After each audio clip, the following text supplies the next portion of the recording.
BizBeat, the insight you need. Ngozi Okonjo-Iweala has made history as the first woman and first African to lead the World Trade Organization.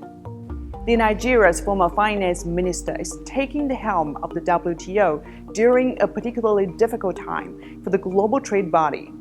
Globalization and multilateralism have been seriously undermined, largely due to former US President Donald Trump, who used tariffs against China and the European Union to advance his America First trade agenda. Trump also blocked Okonjo-Iweala's appointment.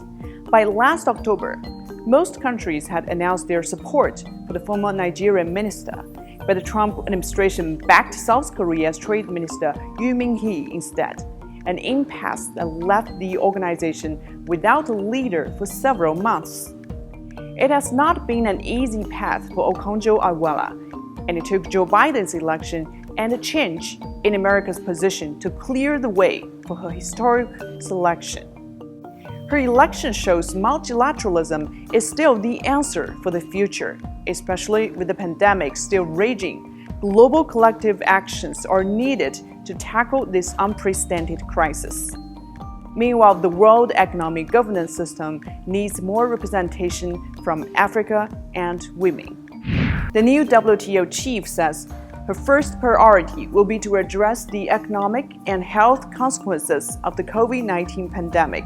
For example, by lifting export restrictions on supplies and vaccines and encouraging the manufacturing of vaccines in more countries. But unblocking the appointment is only the start for the US.